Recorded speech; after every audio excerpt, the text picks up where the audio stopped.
Hi, everyone. I am Jessica Fern. I'm an integrative therapist and the author of Polysecure, Polywise, and Transforming the Shame Triangle.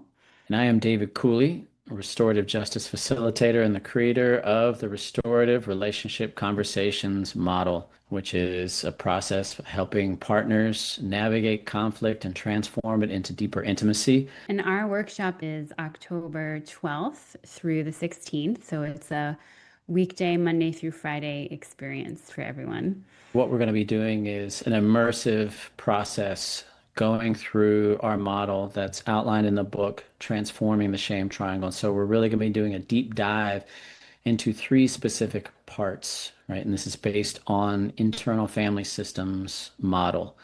And so we're going to be looking at the way that the inner critic interplays with our shame part and our escapers. We have a feeling and then we lay a shame story on top of it, which is basically some version of I'm broken, I'm not enough, I'm messed up, I'm too much, I'm unlovable. So there's just going to be a really nice hands-on immersive experience on working through transforming this really pernicious dynamic between these parts, the shame triangle, and ultimately how to turn that into or transform it into what we call the self-love triangle. And that self love triangle is where your inner critic becomes an inner coach. Your escapers, which are all the many different ways we can escape, that ultimately becomes an inner nurturer that turns towards you instead of trying to turn away.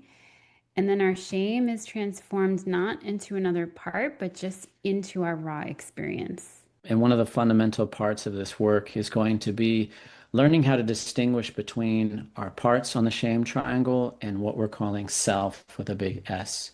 So we're also going to be doing some deep dives into the process of really deepening our connection and access to self, this core, calm, spacious presence within us that's able to really make a clear, conscious distinction between our different parts, how they affect us, and really what's necessary for us to change our relationship to them so they stop being adversaries and more allies.